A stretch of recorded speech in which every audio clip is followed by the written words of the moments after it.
So apparently you can talk to the game and it responds with AI. The storm took everything, your ship, your shield, brothers and most of your memory. You woke half frozen on a strange shore, ringed by wreckage and the dead. You know only two things, you are a raider and you have a home worth returning to. Everything else, names, faces, the shape of your hull, slips through your fingers like meltwater. Ahead lies an island of frozen forests and jagged cliffs, and the promise of a long, cold death. Something watches from the shadows. Survive it, remember who you are, and find your way home. Okay, there's my settings or my stats. I don't know if I can change them. Nope. Okay, let's just go.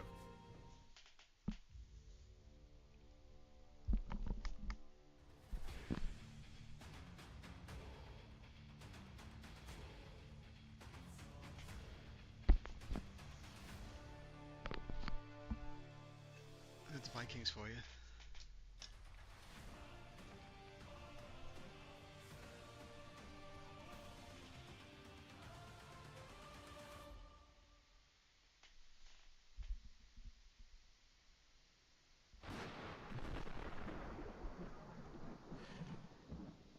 Finally. I am Hugin. Thought. Yours specifically. The only part of your mind Odin left you. Your memory waits across this island. My brother Munin. Reach the frozen passage before the blood moon peaks. Or remain nothing. One problem. Fenrir's child guards the passage. Tonight it hunts the whole island. Can you outrun a god's wolf?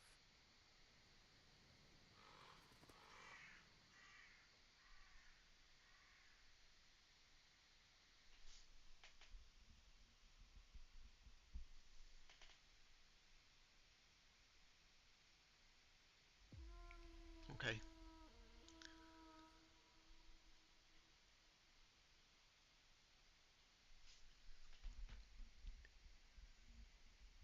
Your legs are heavy, uncooperative. The cold has settled into your joints like rust, stiffening every movement. You force yourself up, staggering as the world tilts and rights itself. The wind cuts straight through your soaked tunic, biting at your skin.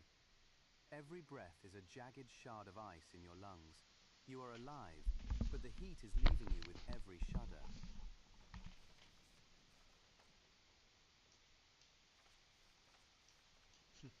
Okay. Around you, the shore is a graveyard of splintered wood and pale corpses. Your shield brothers lie half buried in the shingle, faces turned to the grey sky. Further up the slope, a dark smear of blood stains the black rock, leading to a shape that does not look human anymore. To the north, the cliffs rise higher, promising a view of the land. South, the shore curves toward what might be a beach. East, a dark forest presses against the rock, its trees silent and watching. Cold. Good. It means the blood still moves. You'll need that warmth if you want to find Munin before the sun dies.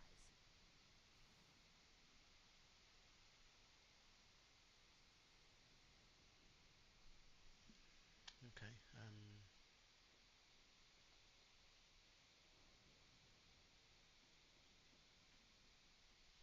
Probably be a good idea to search the wreckage.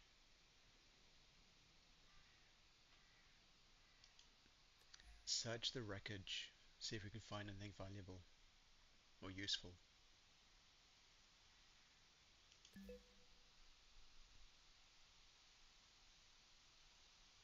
That's not what I said. Search the wreckage for anything we can use going forward.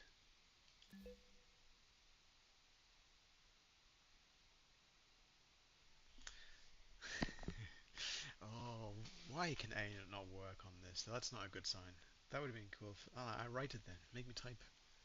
Search the wreckage for any.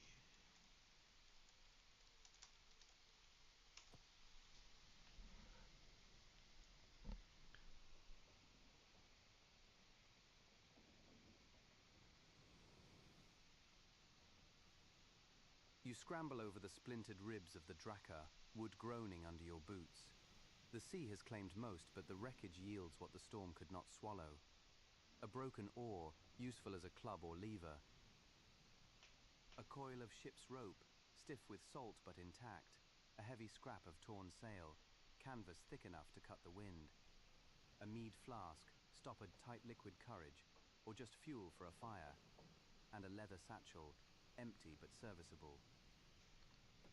Further down the shore, the dead lie scattered. A few are washed clean by the tide, but others are half buried in shingle. One wears a sakes at his belt. Another clutches a pouch What's that a glints sakes? with silver. Their furs are soaked, but better than nothing against the wind. The dead make for generous companions. They won't miss what they can no longer hold. But the light fades and the cold knife. does not wait Okay. for your grief. Okay, let's take everything.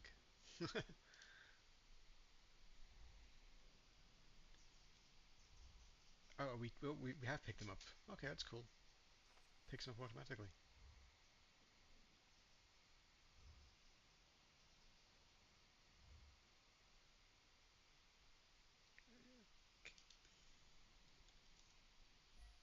Cancel, cancel, cancel type. Put on the warm clothing. Now. I'd like it if this was a little bit faster, but maybe it's okay. I don't know.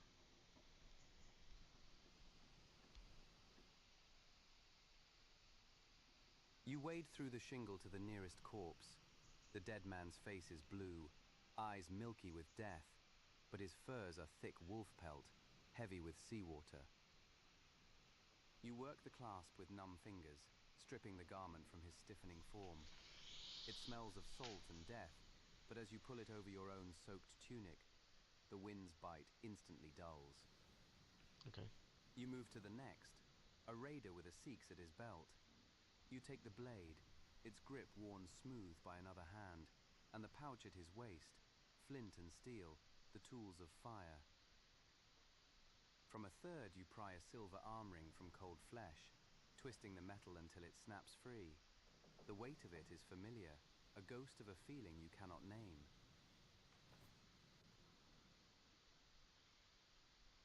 Okay. Practical. The dead have no use for warmth, and the living have little time for squeamishness. You look less like a drowned rat now, more like a grave robber, but a warm one. Okay. The furs are heavy, dragging at your shoulders, but the shivering in your bones begins to slow. Above you on the cliff, that dark smear of blood catches the pale sun. Something was dragged there, torn apart. To the north, the high cliffs wait. South, the beach might hold salvage. East, the forest stands like a wall of spears.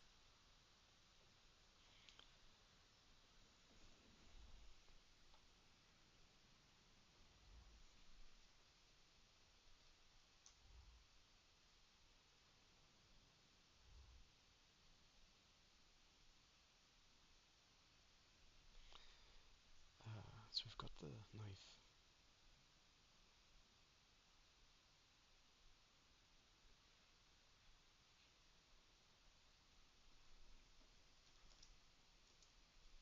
Can we put the knife onto like an oar and use it to kill wolves?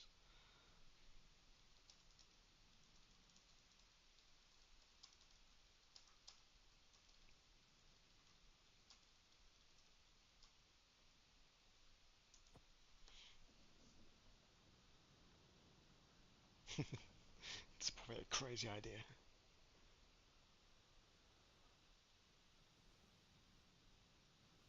You set the broken oar across your knee, the wood rough and salt-crusted under your fingers. Okay. The Seeks's blade is sharp, but its grip is worn, better fixed to something with reach. You use a length of the ship's rope, wrapping it tight around the oar's splintered tip, lashing the Seeks's hilt to the wood until it sits firm. It is crude, unbalanced, but lethal enough. A wolf's jaws close at the neck. This gives you an arm's length of death before they get that close. A spear for a man who cannot remember his own name. Clever. The grey ones hunt in packs, though. One blade, many throats. I hope you can swing that thing faster than they can bite. Can I see a picture of it? Yeah, look, hey.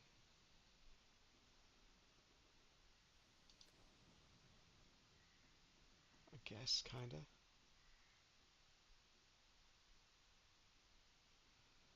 Okay.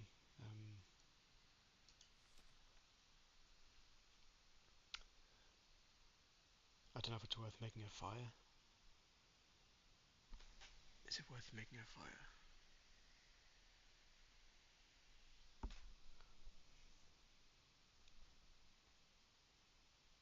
No, we should probably head off the beach.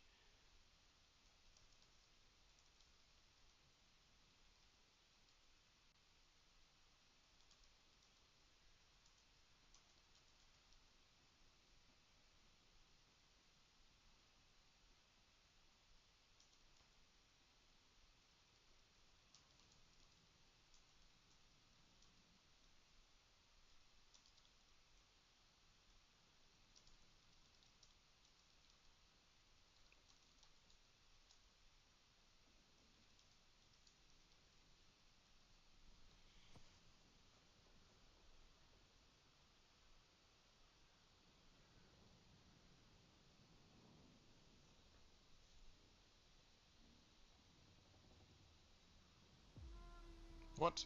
Oh.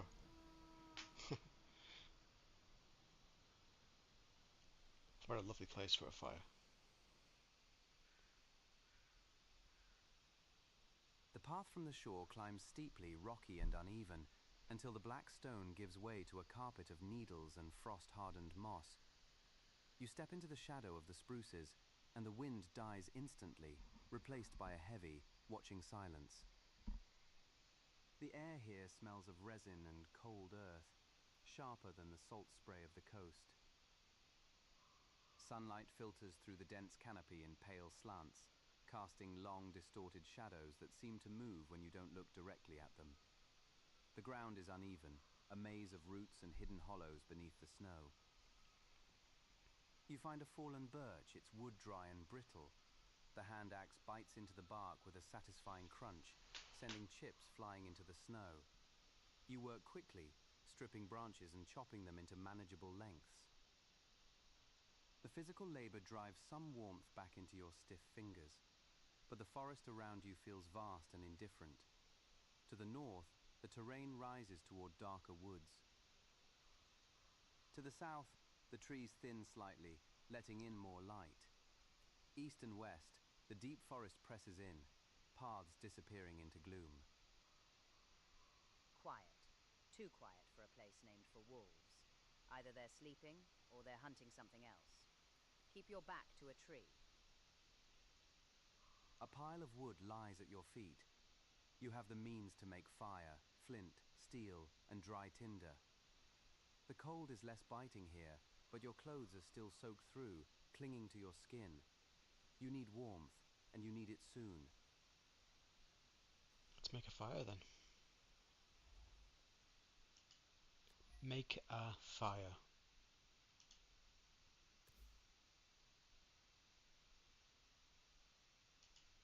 Make a fire.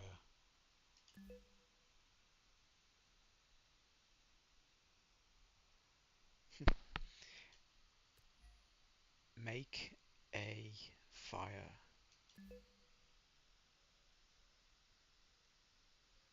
What?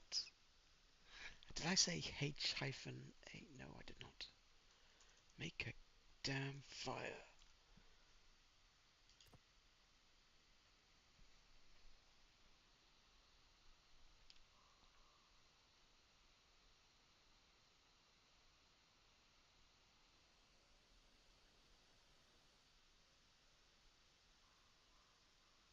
You clear a patch of snow down to the bare earth, scraping away the wet needles until you hit frozen soil. The birch branches are dry enough, but the air is thick with damp, and your own clothes are soaked through, a bad combination for fire starting. You strike the flint against the steel. A shower of sparks hisses into the tinder, dying instantly in the moisture. You try again, shielding the tiny nest of birch bark with your body, your breath pluming in the still air. The cold gnaws at your fingers, making them clumsy as you work the steel. Strike it like you mean it. The fire doesn't care about your shivering. It only eats what you feed it.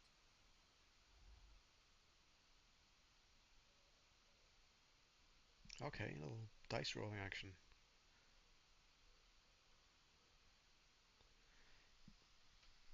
Difficulty 5. Ignite the fire for the cultic salt. Okay, roll the dice.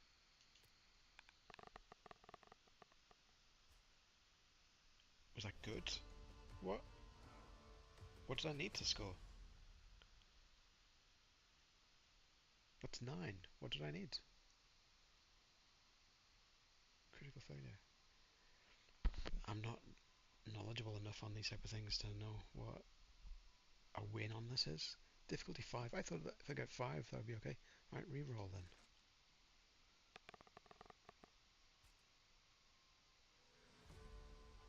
Okay, I don't quite understand that.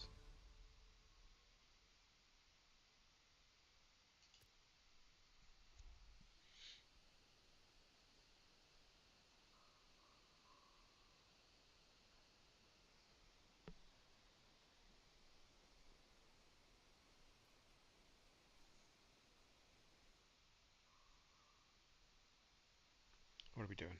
Come on. The flint strikes hard, a bright spark showering down into the birch bark. This time it catches. A tiny curl of smoke rises, then a flame, hungry and orange. You feed it carefully, blowing gently until the dry wood catches and the fire grows. Heat washes over you, driving back the grey chill that has settled in your bones. You hang the wet furs and sail near the blaze, watching steam rise as the water hisses out of them. The forest around you seems to retreat a little, the circle of light pushing back the watching shadows.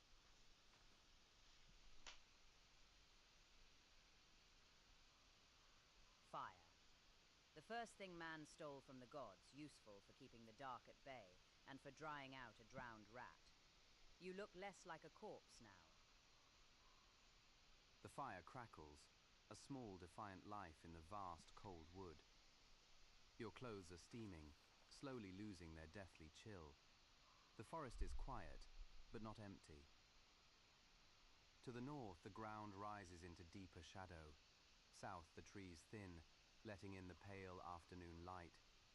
East and west, the deep forest presses in, paths disappearing into the gloom.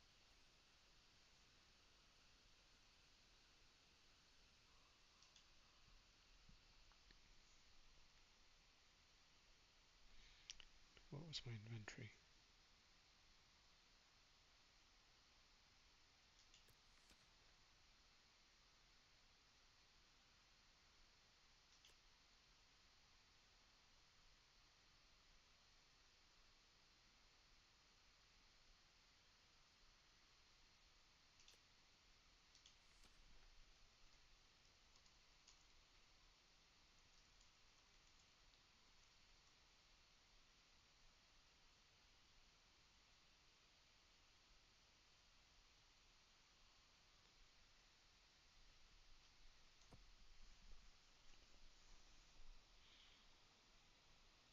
I quite like this. If it was a little bit faster, it'd be better.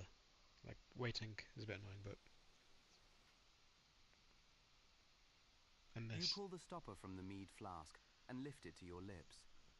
The liquid is sharp and sweet, a sudden burn of honey and fermented yeast that floods your chest with false heat.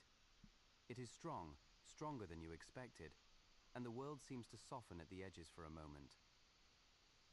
You sit closer to the fire, holding your hands out until the numbness fades and the feeling returns in sharp, prickling waves. The firs draped over the nearby branches are steaming heavily now, the worst of the seawater hissing out of them. The fire crackles, a small defiant orange eye in the gathering gloom of the spruces. Drink deep. It might be the last sweet thing you taste for a long time.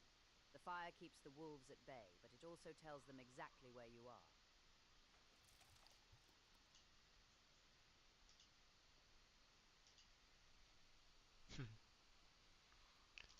Let's make a torch.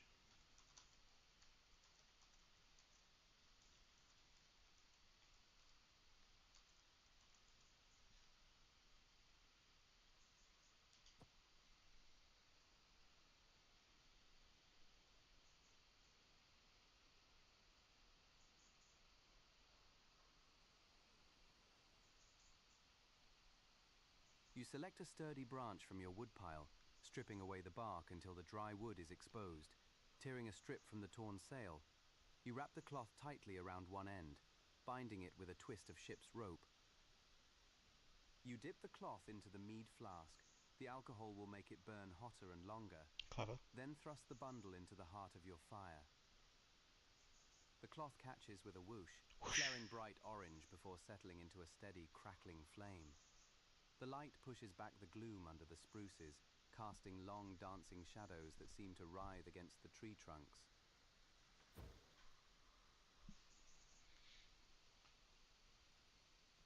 Fire on a stick.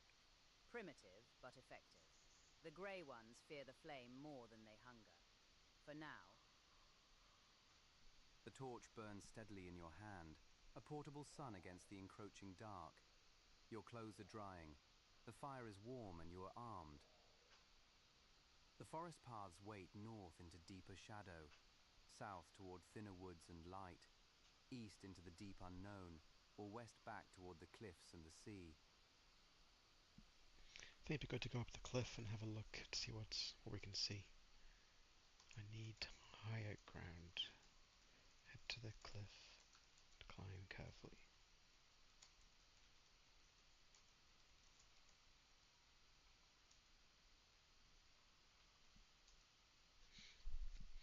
Um,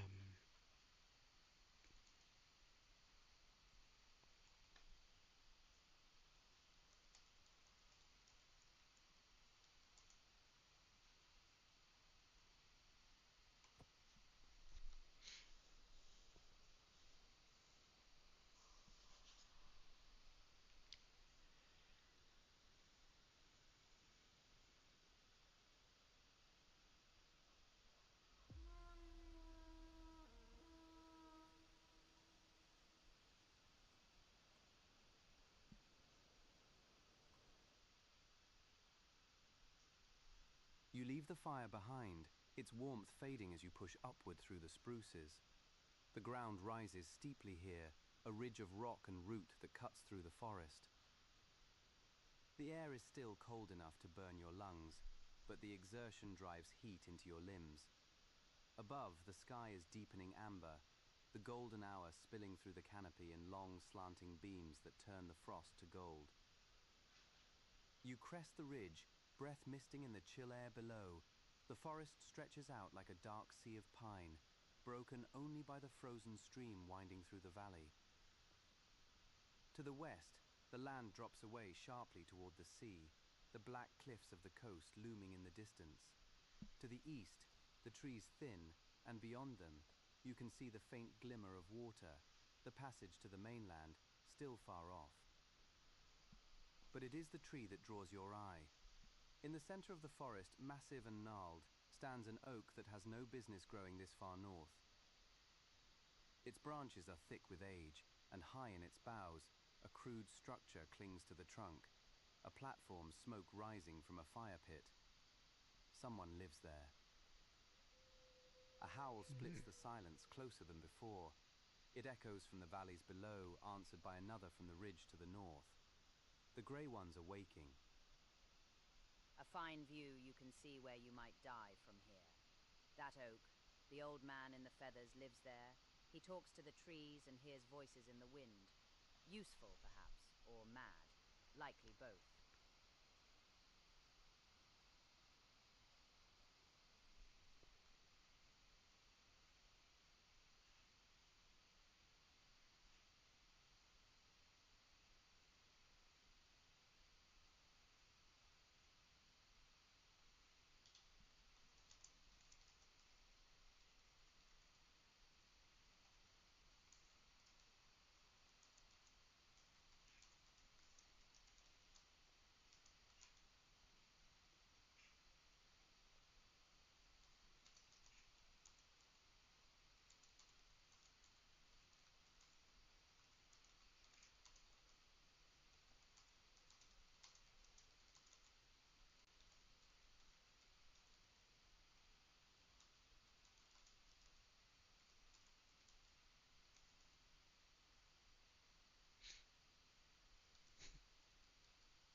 Snarf, snarf. Yeah, weren't expecting a Friends reference, were you, game?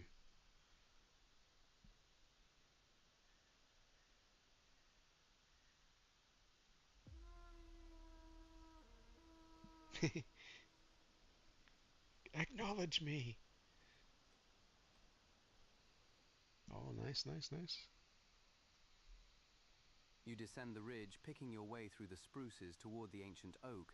It is a thing out of place, a massive, gnarled giant that should belong to the southern lands, not this frozen rock.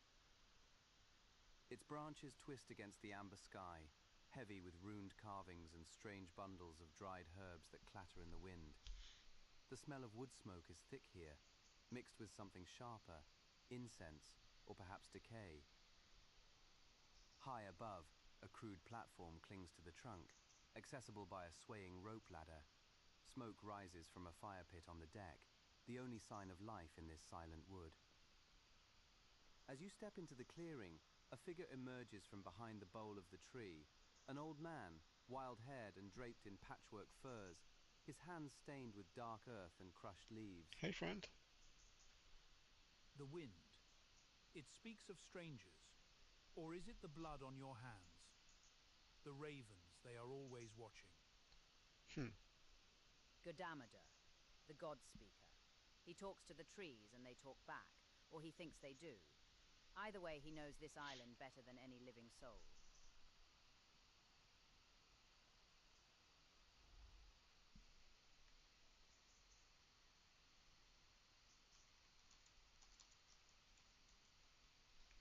Let's see if I can be friends with him.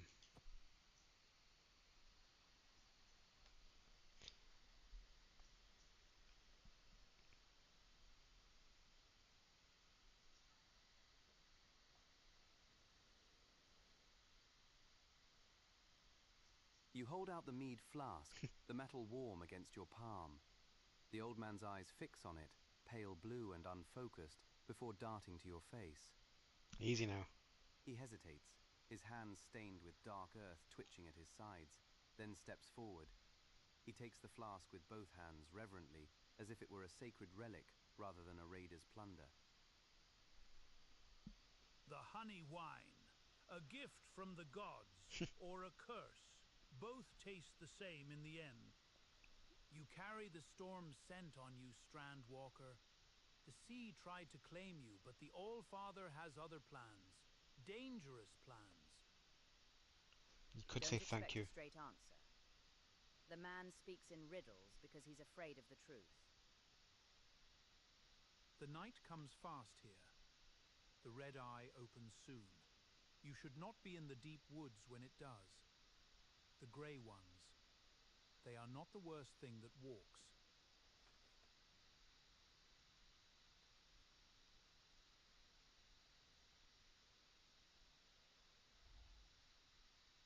I would say they're not the worst thing that walks. I wonder what is then.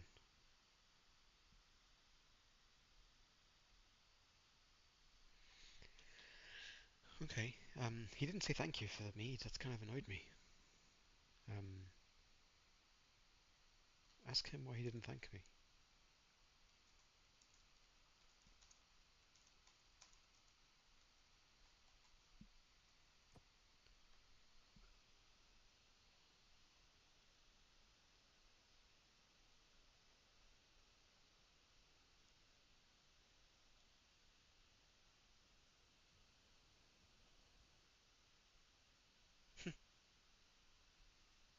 The old man lowers the flask, his lips stained dark with the honey wine.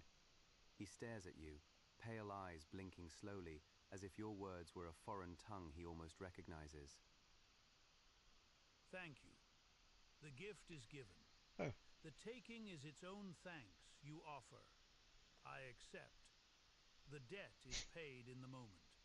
Why chain it with words? Okay, what can you do for me in return? He's not being rude, he's just elsewhere. Manners are for people who remember they have neighbors. You seek shelter from the red eye, or do you seek the beast that walks like a man? Both paths lead to blood. I need to be safe until morning. The wind picks up, rustling the dried herbs hanging from the oak's branches. The rope ladder sways gently, creaking against the trunk.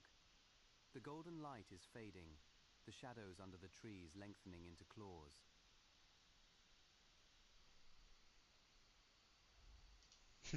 Can I spend the night?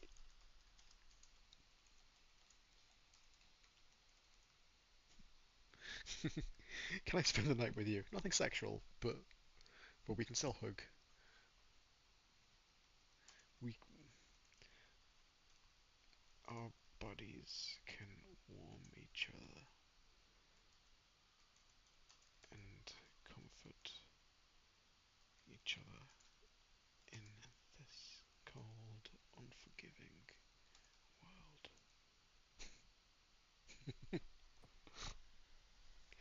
Snarf, snarf.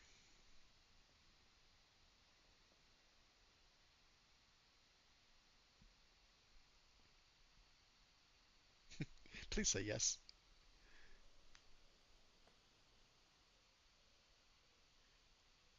He's into it. The old man stares at you, his pale eyes flickering over your face, then up to the darkening sky where the first stars are pricking through the amber.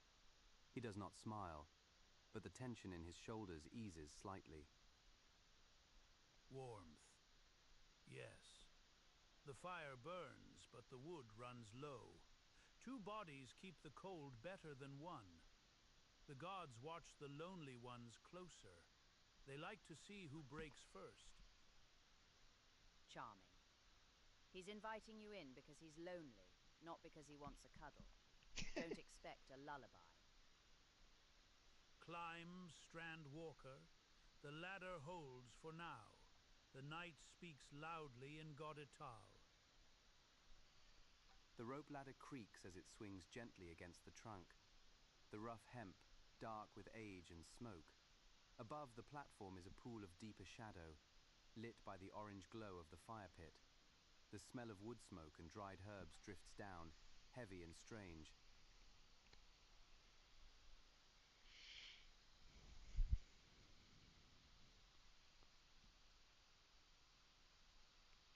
Does he have any food, I wonder?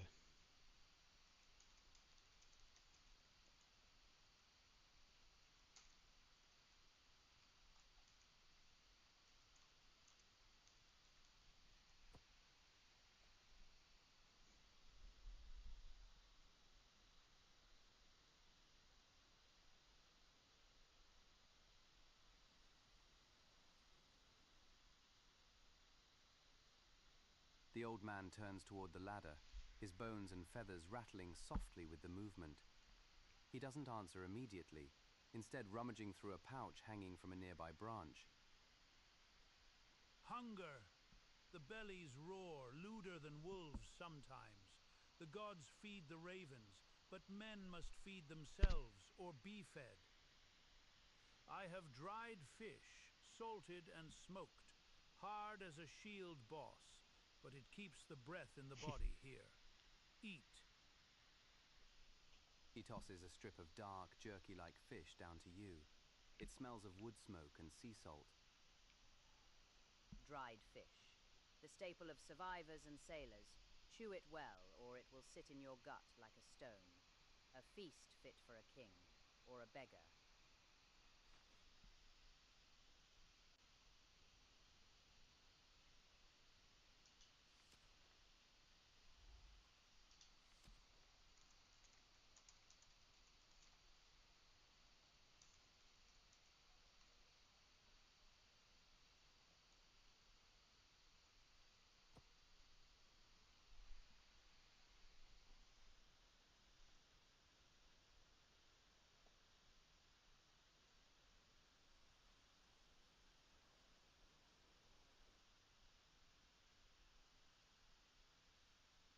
The fish is tough, resisting your teeth like old leather.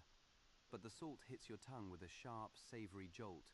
You chew methodically, working the fibers until they soften, swallowing the richness that settles warm in your belly. Tastes like the bottom of a longship, doesn't it? Salt preserves everything but the flavor. Still better than starving.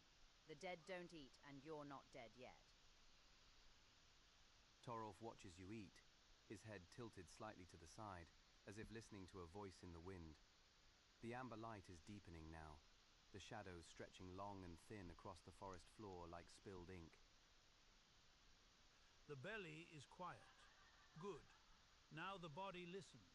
The red eye opens soon. Godatal waits. The fire is lit, but the ladder is long.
What's the best advice you can give me?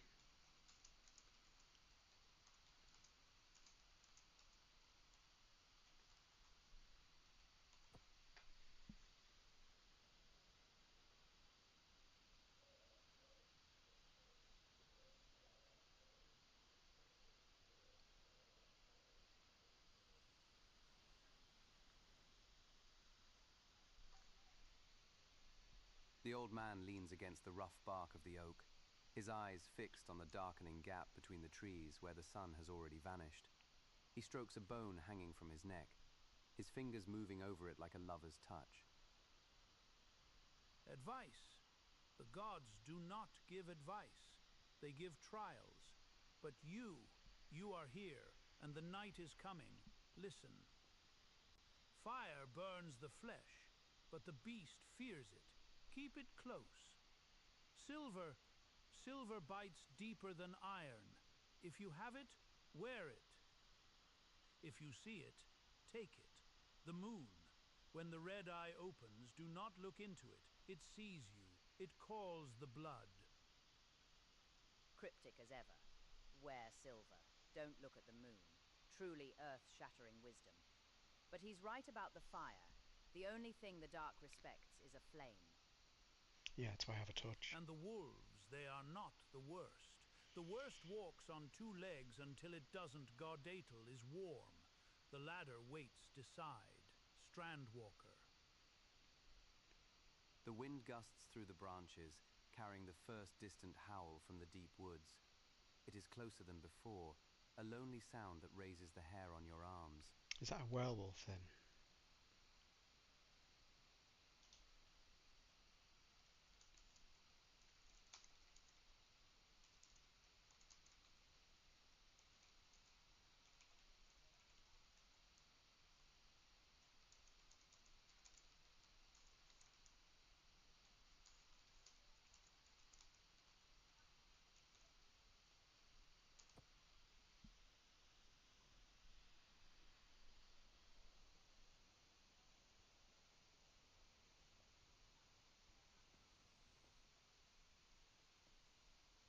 Werewolf. A word for children men. Fear names, so they give them to the dark. This thing, it is older than names. It is the hunger that walks on two legs. Fenrir's kin, maybe? Or something the Allfather forgot to kill. He's dodging. Or he doesn't know. Call it a wolf. Call it a demon. Call it your mother-in-law. It will still eat you just the same. The old man turns his back on you, gripping the rope ladder with gnarled hands. The firelight from above casts long, dancing shadows across his patchwork furs, making the bones and feathers rattle like dry teeth.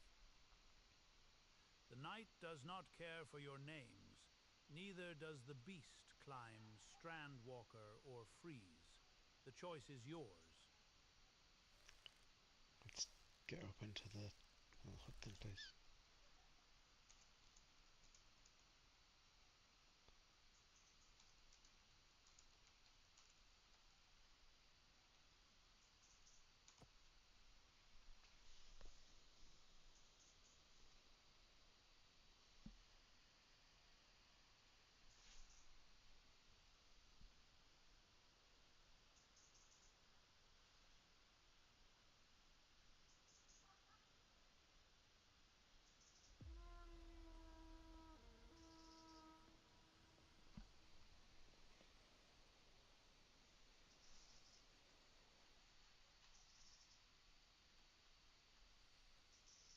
You grip the rough hemp of the rope ladder and haul yourself upward, the wood creaking under your weight. The wind dies away as you pull yourself over the edge of the platform, replaced by the heavy, resinous smell of wood smoke and dried herbs. The interior of Gardatal is a cramped sanctuary. A small fire pit burns in the center, its smoke curling up through a hole in the roof to the rust-red sky above. The walls are lined with runes carved into every surface, and animal skulls hang from the low rafters, their empty sockets reflecting the firelight. Pouches of herbs and strange stones clutter the crude shelves. Sleep. During the red eye, the dead sleep, Strandwalker. Yeah. The living must watch. The fire burns, but the shadows, they have teeth tonight. Definitely He's right. sleep then. By all means, close your eyes. I'm sure the thing hunting us will respect your nap time. I love a nap. The moon is rising, and it looks hungry. Through the smoke hole, the sky is bleeding. The blood moon is rising, casting a sick, crimson light over the platform. The shadows of the runes seem to writhe in the eerie glow. A distant roar echoes from the forest below, closer than before. It wakes. The hunger walks. Sit by the fire. Keep your iron close, and your silver if the gods are kind. I don't know if I've got any silver. I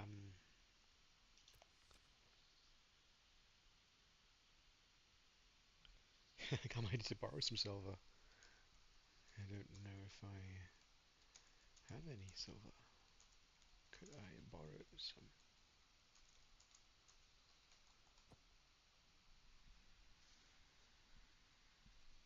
See, I say please. He didn't say thank you earlier, but I say please.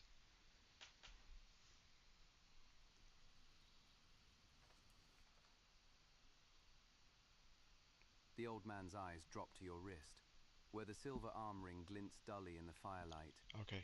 He lets out a dry, rattling chuckle, the sound like stones grinding together. Borrow? You wear the moon metal on your own arm and do not know it? The All-Father has a strange sense of humor. Or maybe you just don't look down. Okay, my bad. Look My at bad. your wrist, Survivor. You've been wearing a wolfbane this whole time and asking for scraps. Truly the gods chose well. You glance down, the silver arm ring is there, cold against your skin, etched with twisting patterns you don't recognize. Outside, a heavy crash echoes through the forest, something large moving through the underbrush, snapping trees like dry twigs. Oh no. It is close now, the hunger walks. Keep the fire high, keep the silver close, and do not look out the smoke hole when the red eye stares back.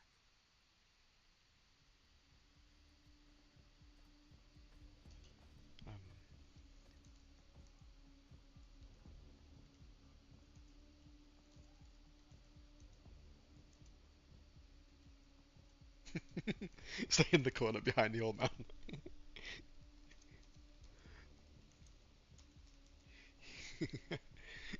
He can be my meat shield if things go south, and I think they may go south.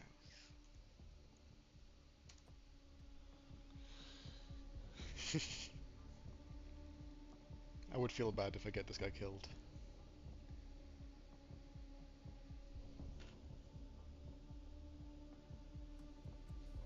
Is anyone watching this? You strike the Hello, flint, if you are. the torch flaring to life with a hiss, casting wild, dancing shadows against the rune-carved walls. You press your back into the corner where the shadows are thickest. The old man sitting between you and the smoke hole, a small, hunched figure silhouetted against the crimson moon. Using him as a shield practical. He's thin, but he might slow it down for a heartbeat. Pray that heartbeat is enough. Oh boy. The platform shudders below. Something massive is moving through the forest. The snapping of trees like bones breaking, echoing up through the floorboards. The smell of rot and wet fur seeps through the smoke hole, overpowering the herbs. It is here. The hunger walks. Keep the fire high. It fears the flame, but it wants the meat. Whose meat? With a splintering crack, the Oh rope no. ladder is torn away. We should have pulled The it up. wood groaning as the entire treehouse lurches. Oh no. A heavy, wet snort sounds from the darkness just beyond the platform, followed by a low, guttural growl that vibrates in your chest. Damn. It's climbing. I hope you enjoyed your life, survivor. The reckoning is here. No! Oh god, what do we do? What do we do? I could push the old man down, and then maybe the thing will be satisfied. Maybe you can throw some food down for it.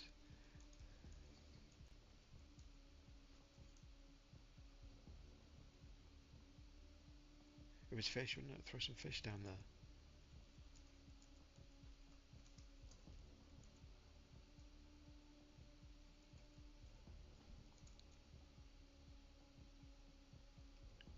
Try and...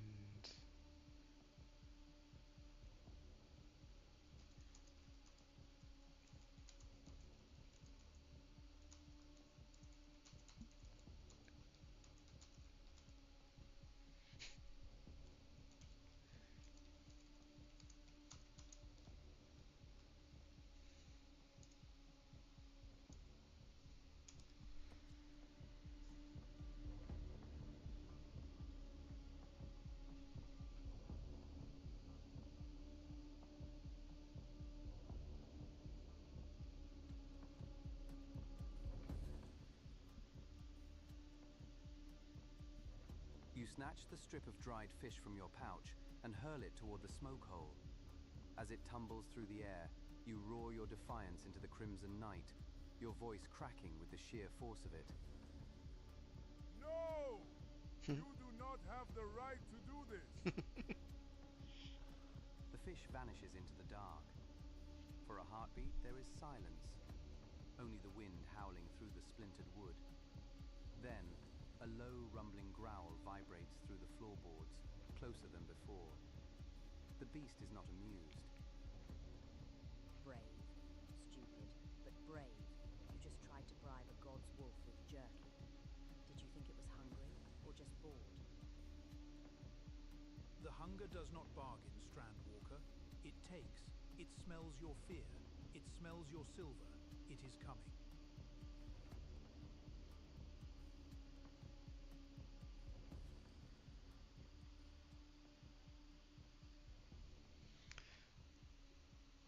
Okay.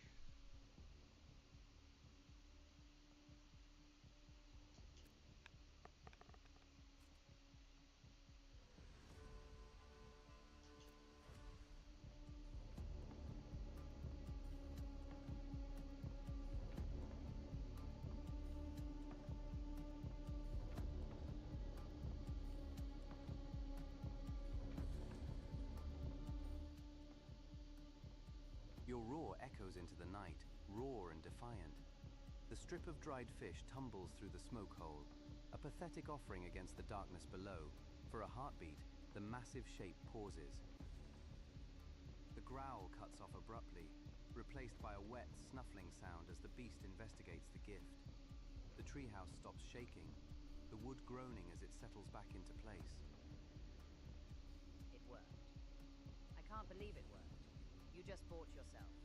Maybe a breath, too, if it chews slowly. That's not enough. The hunger is confused. It smells fear, but it hears defiance. It does not understand the one who does not run. Not yet. Below, a crunching sound splits the air, the fish gone in an instant. Then a low, frustrated snort. The beast is not leaving. It is pacing, its heavy footsteps circling the base of the oak, snapping at the trunk. Appetizer's done. Now it wants the main course. Good job, warrior. You've annoyed a god's wolf and fed it a snack. That is good. Oh, what is that? Oh, look at the thing.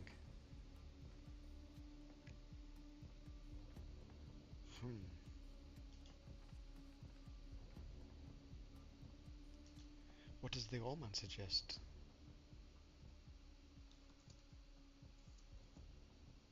What's his name? I can't remember what it's called.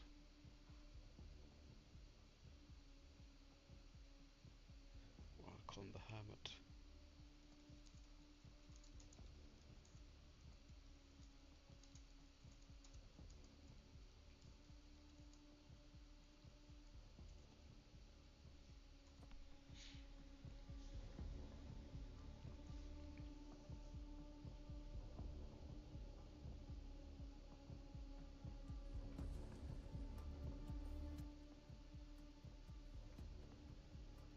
The old man does not turn from the smoke hole, his gaze fixed on the darkness where the beast paces. He grips his rune-carved staff, the wood worn smooth by decades of trembling hands. Die. We all die, Strandwalker. Some just bite the dirt sooner. The hunger cannot climb the smoke, but it will climb the wood. What does Feed that the mean? fire, make it roar, and when it comes, show it the moon metal on your arm. Let it taste silver before it tastes flesh. Okay. He's telling you to fight. Finally, a straight answer from the madman. Burn it or stab it. Simple, really. Assuming you don't want to be eaten. Below, the pacing stops. A heavy thud shakes the floorboards as the beast throws itself against the trunk, the ancient oak groaning under the impact. The ladder is gone. The only way down is a long fall into darkness and waiting jaws. It tests the tree. It learns. Throw more wood on the fire. Now, the light is your shield.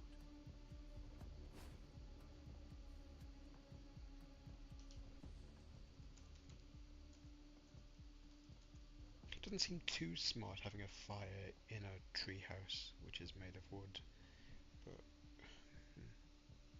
grab every piece of wood we can.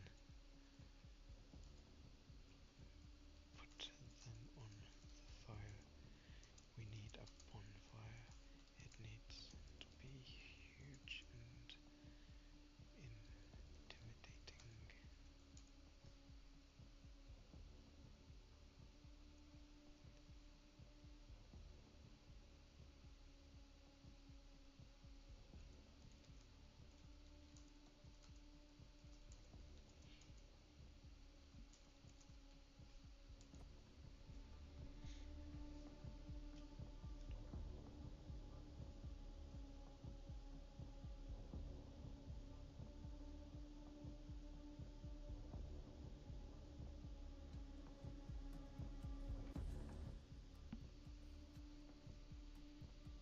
You scramble across the platform, snatching up every scrap of wood, every rune-carved twig, every dried herb bundle. Torolf joins you, his movements surprisingly swift for one so old, tossing logs onto the flames. The fire pit roars in protest, then surges upward, a pillar of orange and yellow that pushes back against the crimson gloom. The heat is immediate and intense, driving back the chill of the blood moon. Shadows retreat into the corners, shrinking away from the light.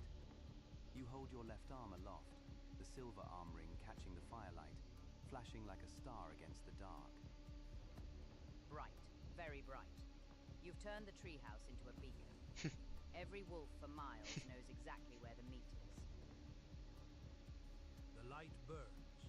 The hunger hates the light, but it also hates the silver, show it. Let it see what bites back. Below, the beast roars, a sound of pure frustration and rage.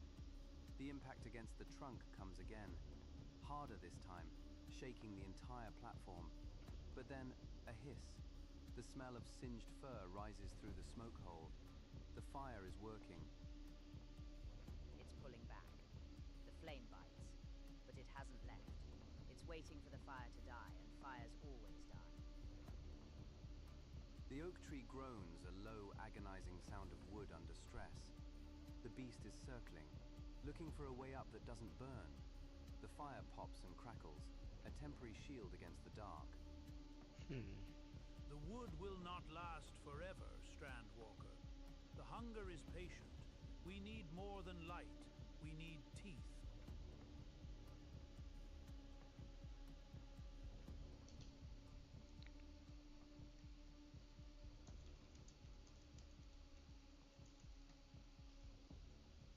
Yeah, what does he suggest? Like, making me think of everything.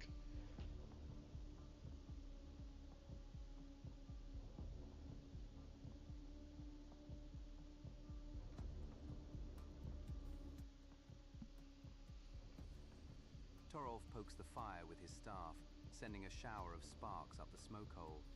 His eyes are wide, reflecting the flames, but his voice is steady. Teeth. Yes, we have teeth.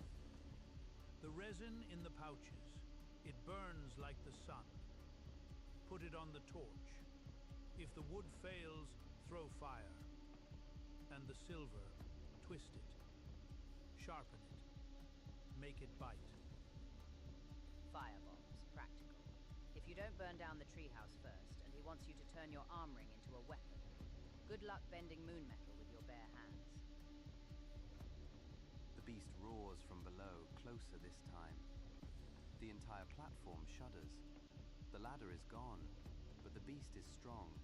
It might try to jump or climb the trunk itself.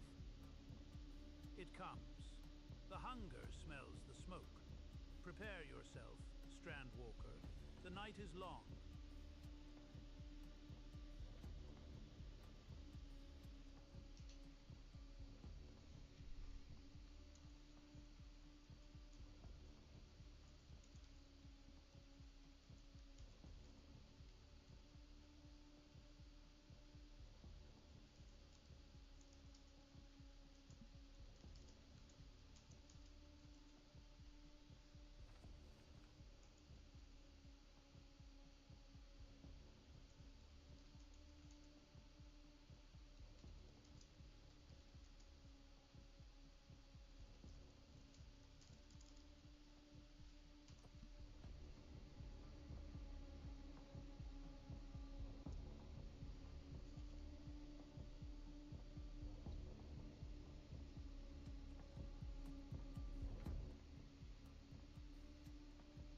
Torolf doesn't argue.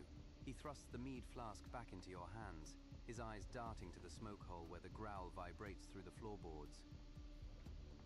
You uncork it, the sharp scent of fermented honey mixing with the pine resin from his pouch. It's a crude mixture, sticky, volatile, dangerous, but the beast is already slamming against the oak trunk, testing the wood's strength. Quickly, Strandwalker. The hunger learns fast. Soak the wood. Let it drink. Mead and resin. A Viking's cocktail. Throw it true, or you'll just burn the treehouse down with you in it. You upend the flask over the torch, the liquid soaking into the dried wood and resin. The beast roars below, a sound of tearing wood as claws gouge the bark. The platform lurches. You have one chance to light it and throw before the thing breaches the floor. Oh boy. 6? 6? That's good. Massive success.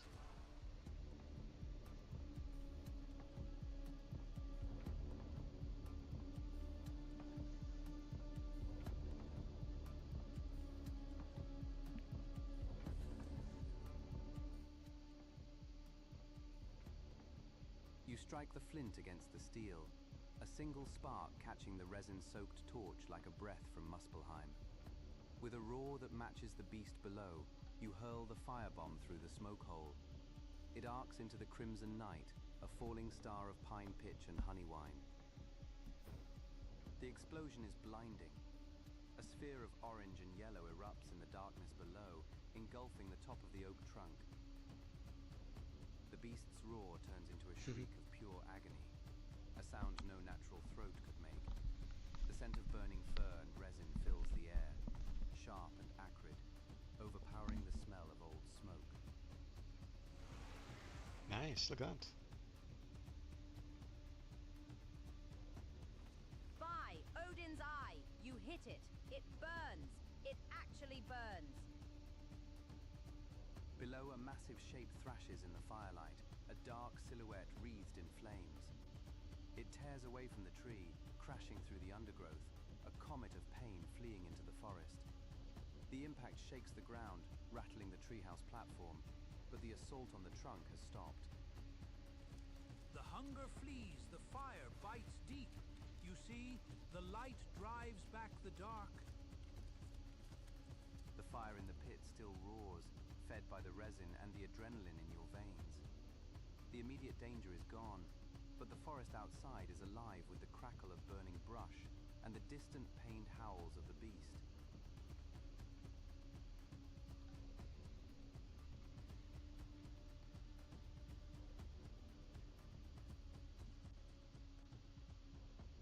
We should probably flee.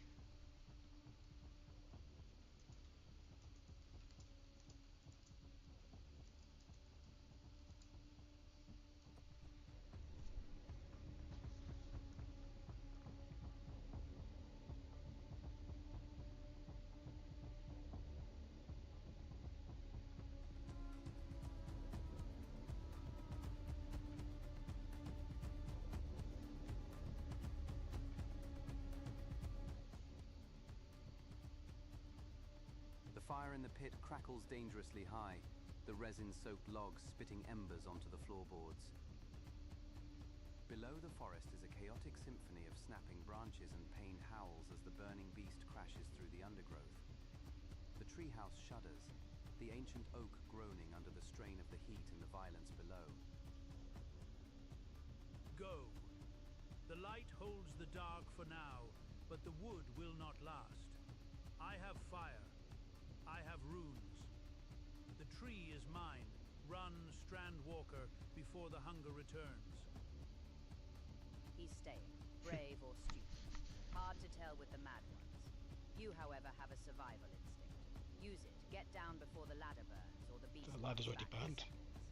Or being pulled away. The rope ladder is still there, swaying in the heat rising from the fire pit. They didn't say that You earlier. peer over the edge. The ground is far, a dark tangle of roots and shadow illuminated by the dying orange glow of your firebomb and the rising red light of the moon. The beast is out there, wounded and enraged.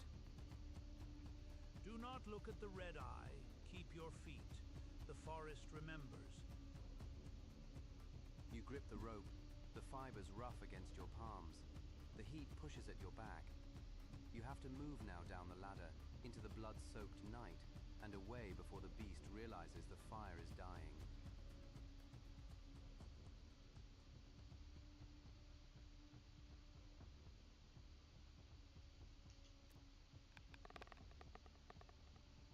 Six, we win.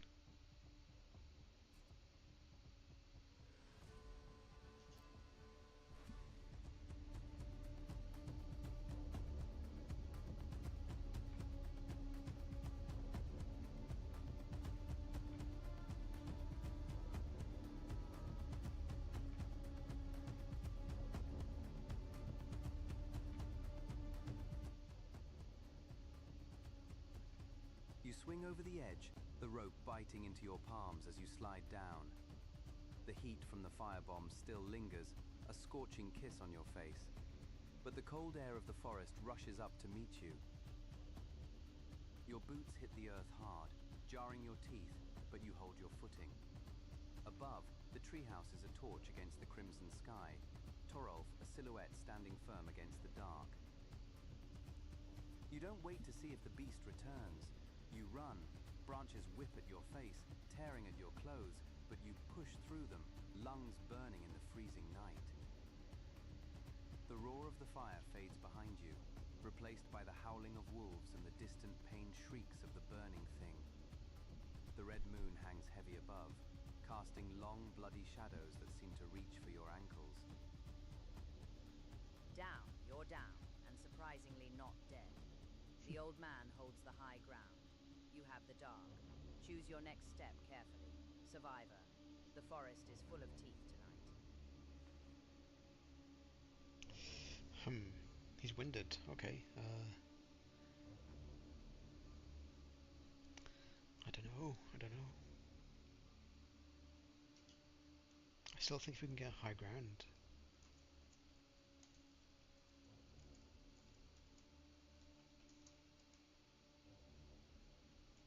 Or could we rub some dirt on ourselves to mask our scent?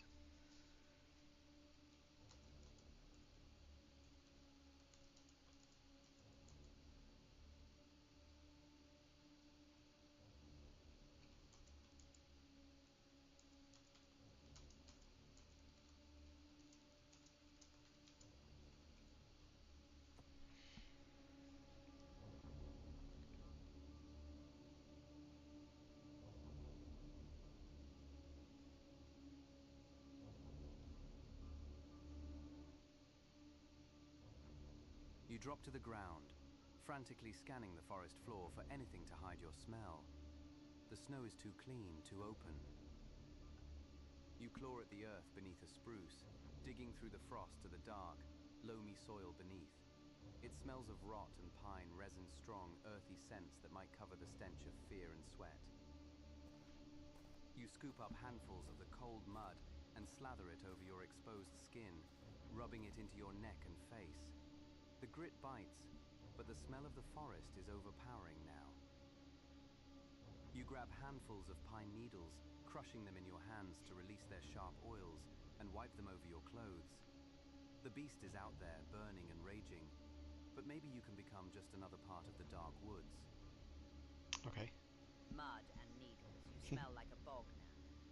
The beast might not eat you just to avoid the taste, or it might think you're a very large pine cone. Hell yeah.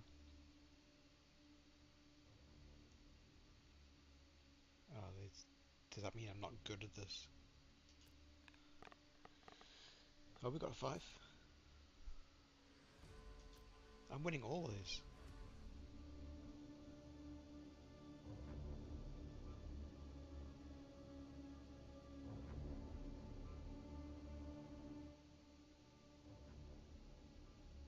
The mud cakes your skin cold and gritty, while the crushed pine needles release a sharp, resinous tang that overpowers the smell of sweat and fear.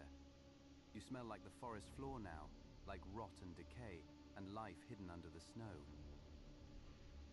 The beast's distant shrieks fade into the woods, growing fainter as it flees the fire's bite. The red moon watches, but you are just another shadow in the dark. You smell terrible. Truly awful. Like a bog that died. But the beast won't find you by scent now. It's blind to you as long as you Okay. stay downwind. Let's head downwind then. This is quite clever. I think I'm liking it more now.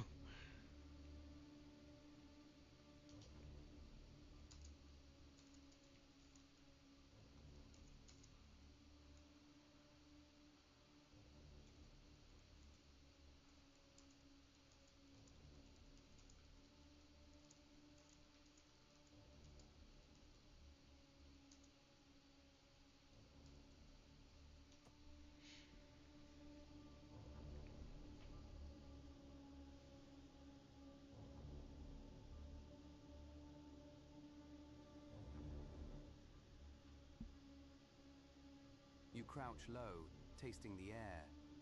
The wind cuts through the trees, carrying the scent of burning resin from the treehouse and the copper tang of blood from the east. To stay downwind of the beast, you would need to move against the flow of air that carries your stink toward it, or use the terrain to break your trail. The forest is a maze of shadows and red light, every direction looking like a throat waiting to swallow you. The wind is a fickle lover. It shifts when you need it most. Can you read the eddies, or will you walk straight into the beast's maw while thinking you're hiding? You choose a direction that seems to carry the smoke away from you, moving carefully over the crunching snow. The red moon casts long, distorted shadows that twist with the branches, making the forest floor look like a writhing mass of limbs. Every snap of a twig sounds like a footstep behind you.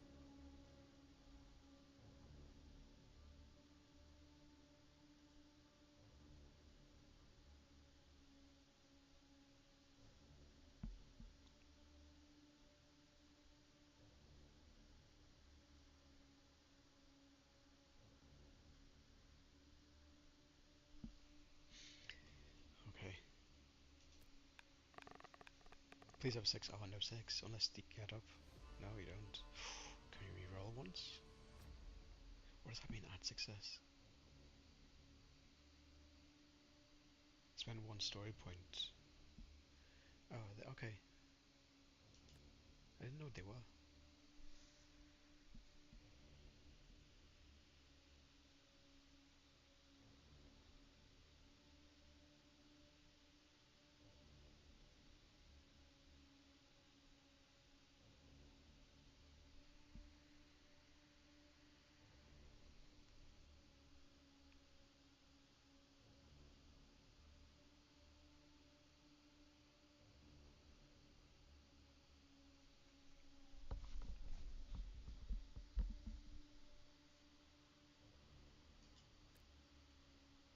Oh, does it cost us point to reroll? We'd have to. I didn't realise I was spending points on that. Just accept it then, I guess.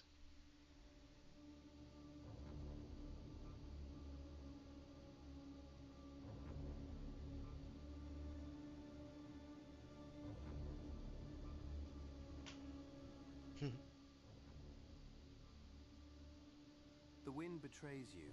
Just as you think you've found the safe path, the air shifts. A sudden gust swirling through the trees and carrying your scent mud, pine and fear straight into the dark woods ahead. The distant howls cut off abruptly. Silence falls, heavy and suffocating. Then a new sound rises from the shadows, not the crash of a fleeing beast, but the deliberate padding crunch of paws in snow, circling, hunting. The red moon glints off something moving between the trees, closing fast. The wind turned. It's behind you. It smells you. Run, you fool! Run! A massive shape bursts from the undergrowth less than 20 paces away, burning fur still smoking in the cold air. The beast is smaller now, the fire having sheared away some of its bulk, but the rage in its eyes is undimmed. It ignores the pain, locked onto your scent, its maw opening to reveal teeth like daggers. Terrified, oh no. I'm not going to run though. I've got my turn towards the beast.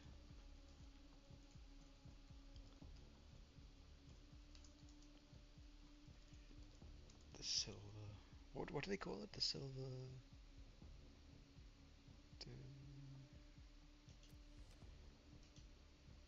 How do I say his equipment?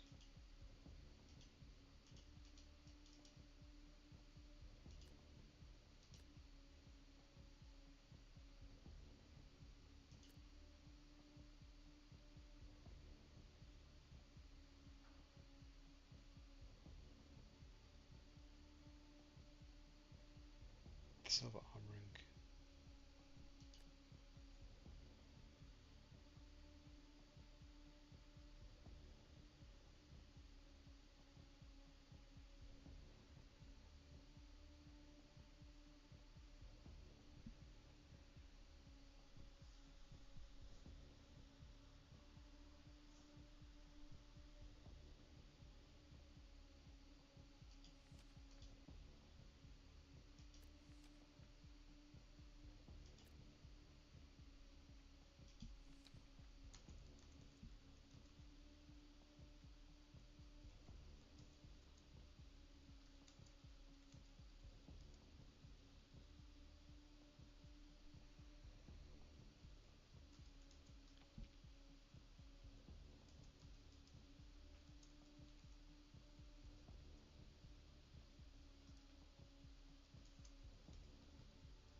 You spin on your heel, boots grinding into the snow, and thrust the torch high.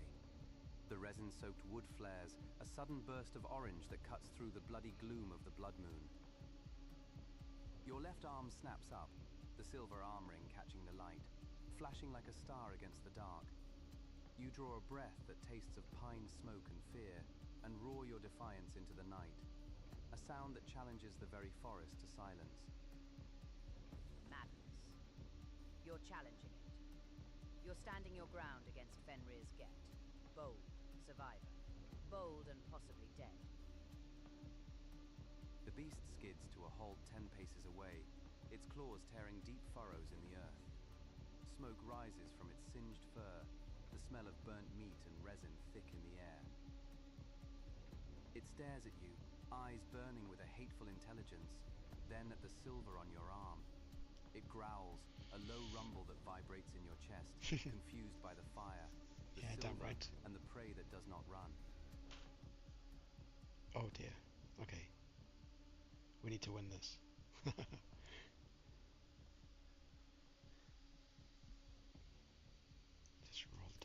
Please come on now. 6, there we go.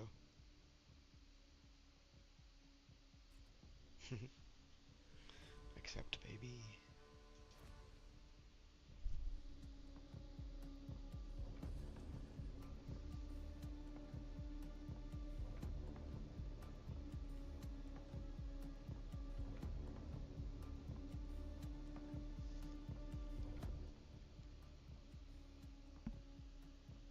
The beast snarls, a sound like grinding stones, and takes a step back. The silver on your arm seems to burn in the firelight, a cold star that the hunger cannot touch. It looks at the torch, then at you, its eyes narrowing. For a heartbeat, the forest holds its breath.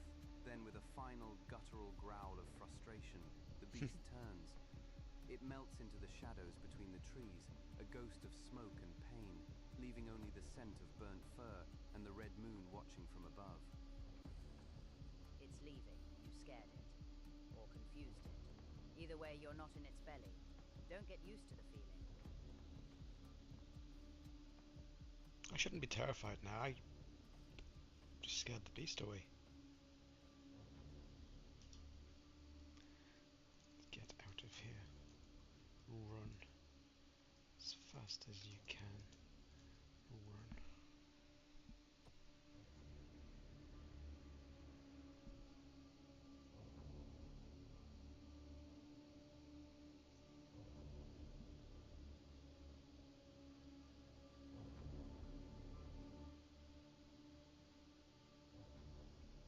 You turn and bolt, boots hammering against the frozen earth, mud flaking off your skin as you tear through the undergrowth.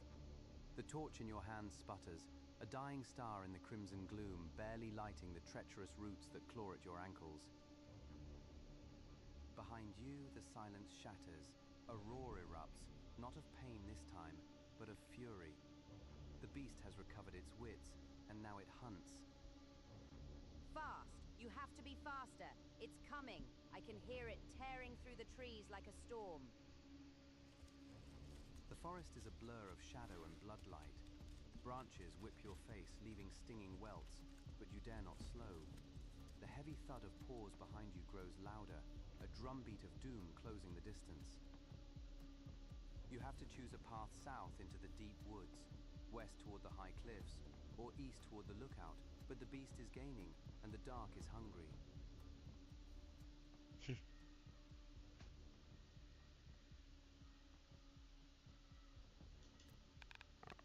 It's not going to go well. Yep. Reroll. Oh, yes, there we go. Oh, okay, double. Nice.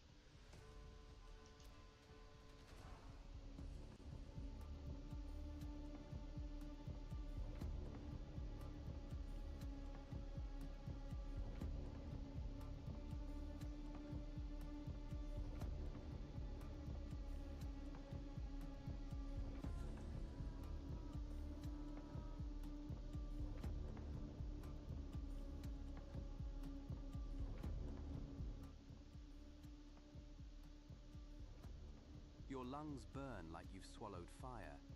Every breath a jagged shard of ice. You don't stop. You can't. The trees blur past, dark sentinels whipping at your face as you fly south, putting distance between you and the burning rage of the beast. The roar fades, swallowed by the forest, until the only sound is the hammering of your own heart and the crunch of snow under your boots. Finally, you stumble, legs giving out, and collapse against the rough bark of a spruce. You are deep in the woods now, far from the ancient oak, in a place where the shadows are thicker, and the red moon hangs low and heavy above the trees. You're faster than a man has any right to be. The hunger is far behind now, licking its wounds in the dark. But look around you, survivor. This isn't the North Forest anymore. This is the deep wood, the wolf's den. The forest here is denser, a claustrophobic maze of spruce and birch where the wind dies and the silence feels heavy. The rust-red glow of the blood moon filters through the canopy in sickly pulses, casting long, distorted shadows that seem to move when you don't look directly at them. In the distance, a wolf howls closer than before.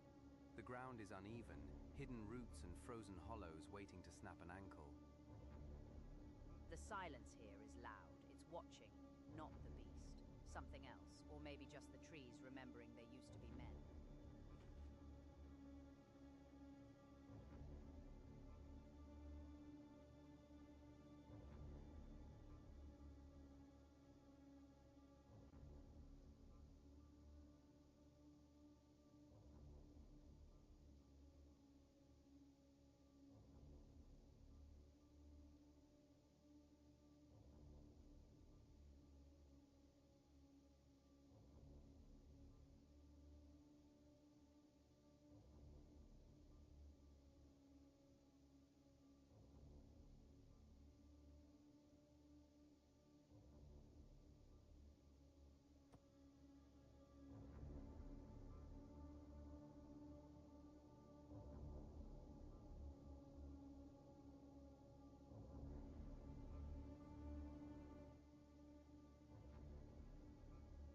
You scan the darkness for a suitable perch, your breath misting in the freezing air.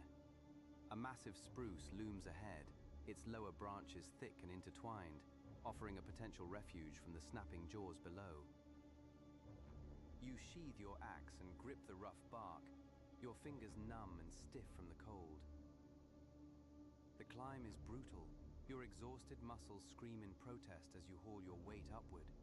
Boots slipping on patches of ice hidden in the crevices of the bark. Every movement sends a shower of snow down upon your own head, but you grit your teeth and keep climbing. You reach a thick branch, perhaps 15 feet above the ground. It sways under your weight, coated in a thin layer of frost. You try to swing your leg over to find a stable seat against the trunk, but your grip is failing and the wood is slick.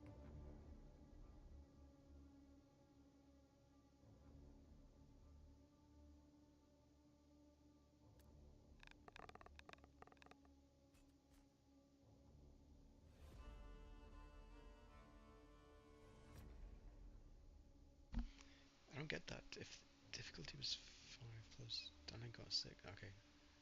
So it means there had to be over 5 and that's not. Why does it count the 1 though and not the 3 or the 2?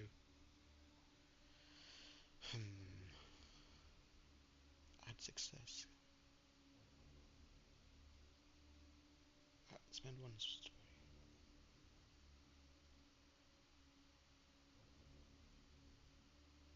I just accept I'm gonna fall, I think.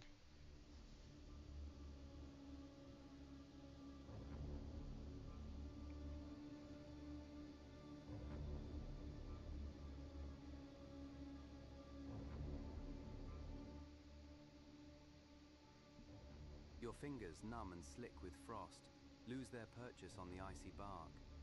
Gravity takes you with a cruel jerk. You tumble backward, the world spinning in a blur of dark branches and blood-red moonlight, before slamming into the hard earth below. Damn. The impact drives the air from your lungs in a ragged gasp, pain exploding along your spine and ankle as you crumple into the snow and mud.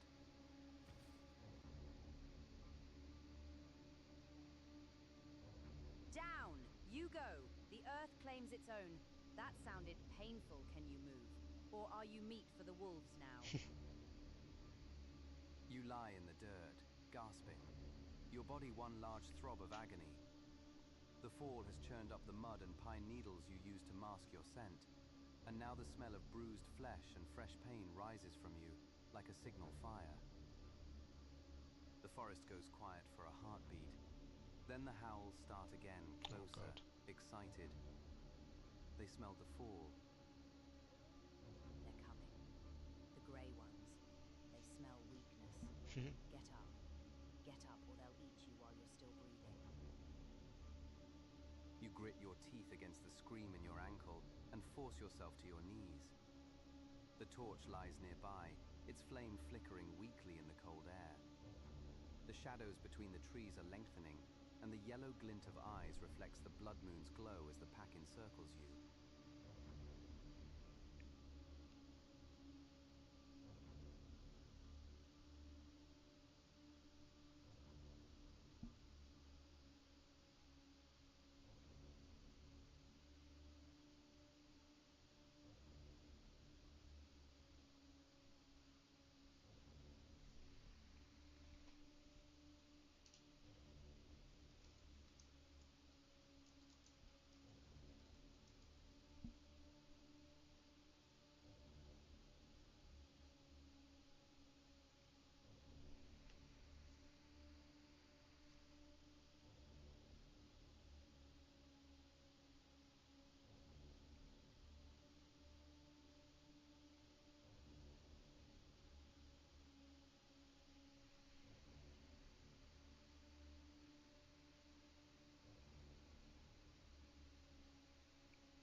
what else can we do? Like, we're injured a bit.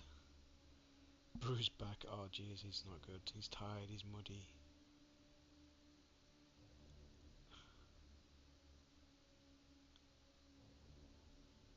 I don't know how you'd beat this many wolves.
You drag yourself to your good leg, teeth gritted against the fire in your ankle.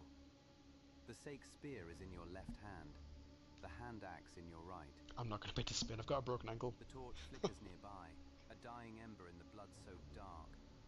The yellow eyes close in, a tightening ring of teeth and hunger. They smell the blood, the weakness, I'm done. the easy meat.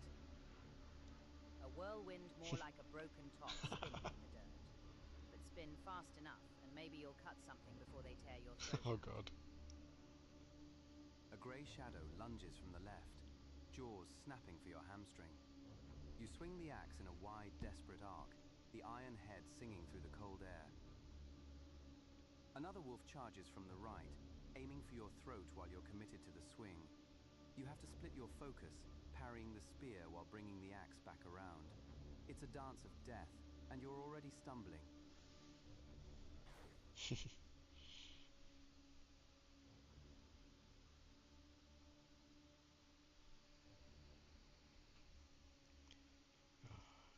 Roll the dice. Come on, let's go 6. Hey, oh, that was so close. Yay, 6.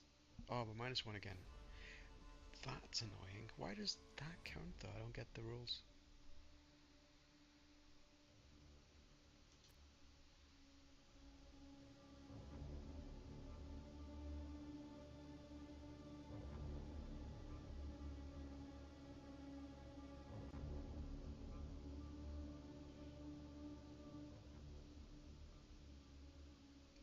I'm dead. Your axe swings wide, slicing empty air as the first wolf dodges with unnatural speed. Before you can recover, a second wolf clamps its jaws around your sprained ankle, teeth sinking through leather and flesh. You scream, stumbling, and the whirlwind collapses. The pack surges forward, a grey tide of fur and fangs.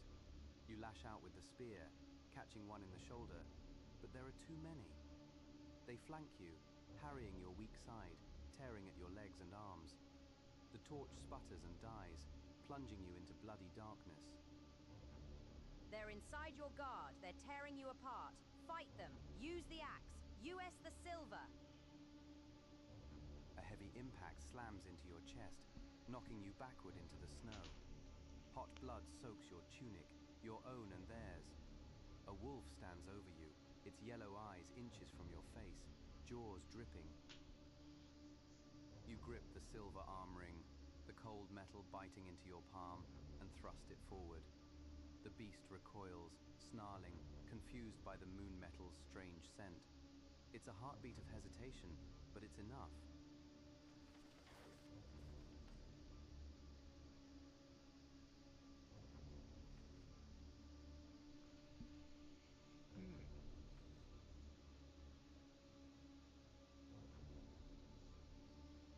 They're backing off. Silver. It confuses them. But you're hurt, survivor, bleeding. And the pack doesn't stay confused for long.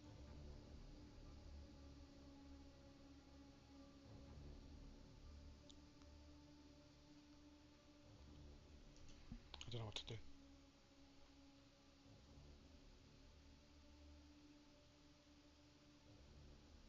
Maybe we should attack them. after the wolves.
It's a ballsy move.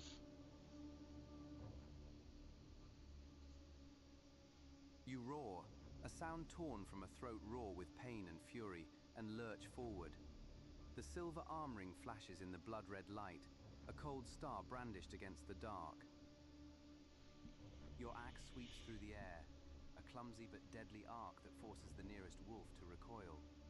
You are a whirlwind of iron and moon metal bleeding into the snow, refusing to fall. Madness. Pure bloody madness. They see the silver, they smell the rage. Keep swinging, survivor. Make them fear the wolf that walks like a man. The pack hesitates, their yellow eyes fixed on the gleaming silver, and the man who refuses to die like prey. But your leg buckles, the deep bite wound screaming in protest. You stumble, going down on one knee. The wolves circle, sensing the weakness, their growls rising like a tide.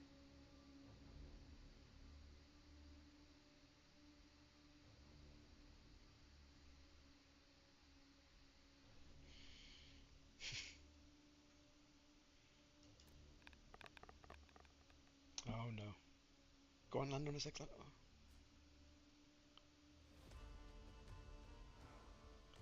What does add success mean?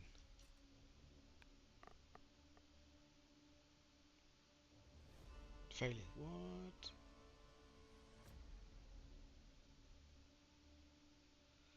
It's gonna accept it, isn't he?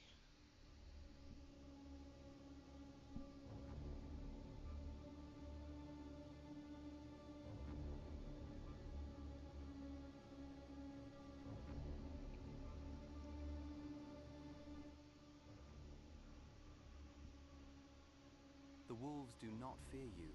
They smell the blood soaking your leg, the tremor in your arms, the lie in your roar. The silver flashes, a cold star in the bloody dark. But hunger is older than moon metal. The pack surges forward, a grey tide washing over your defiance. Jaws clamp onto your already wounded thigh, tearing through muscle and tendon. You scream, swinging the axe wildly, but there are too many of them. A heavy body slams into your chest, knocking you flat into the snow. Claws rake your face, hot breath fouls your air, and the world becomes a blur of fur, fangs, and red light. They're inside your guard. They're tearing you apart. Fight them. Use the axe. US the silver. US the silver! You lash out with the silver arm ring, desperate, catching a snout. The beast yelps and recoils, confusion flickering in yellow eyes. It's a heartbeat of hesitation, a momentary gap in the grey wall. The pack pulls back, circling, snarling, sensing the strange metal but not broken by it. You lie in the snow, bleeding, breath ragged, the red moon watching your struggle.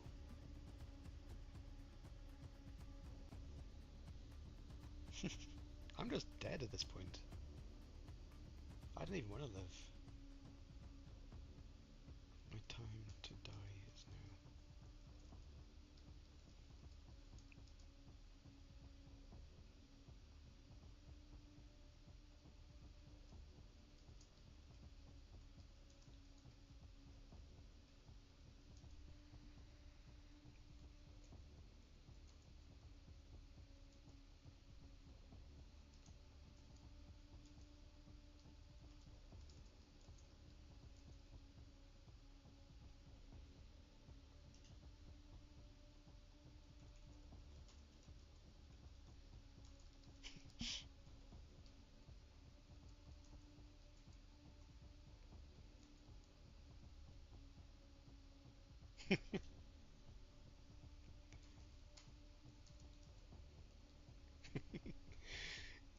You won, Wolf. I hope you're happy. What a sad little life.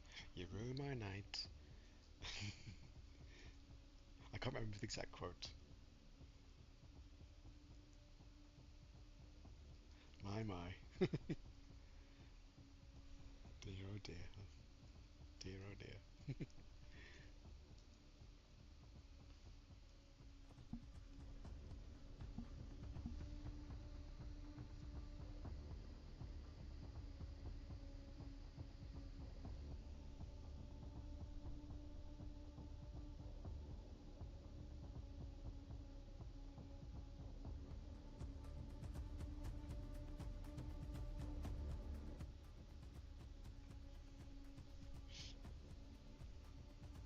The axe slips from your fingers, sinking into the blood-stained snow.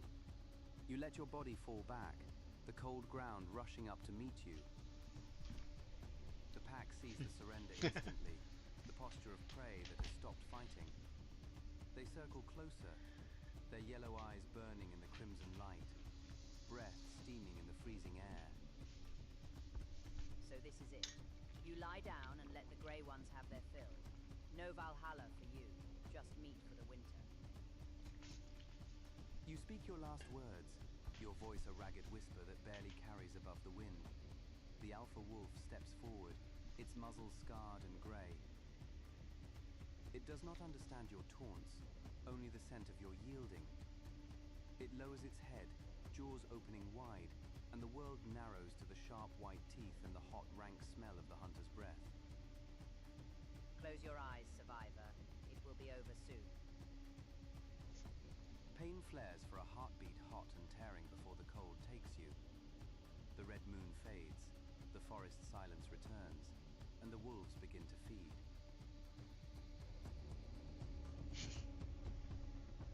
First story, to be honest. We had some ups and downs, we had some good little moments.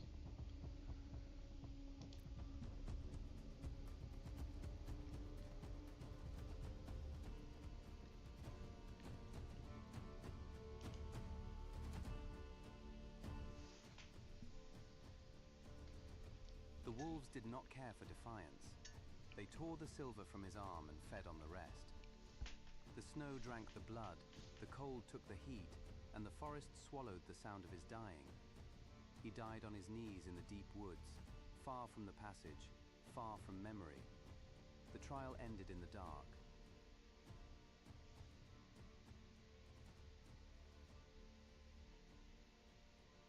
Ah, he almost made it. Almost counts for nothing on this island. The beast still guards the passage. Munin still waits on the mainland, watching ice that no one will cross. The red moon sets and the sun rises on the same cold rock. Nothing changed. Ord's struggle left no mark, only bones picked clean by the grey tide. Stranded, not a place, but what he became.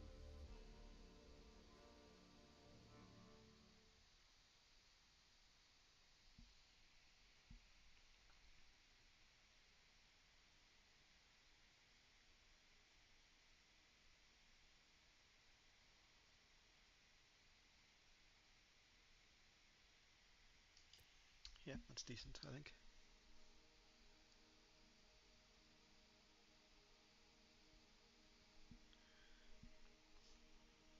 I don't think anyone watched, but I think it's a decent little game. Free in the App Store, the Steam Store to play the demo.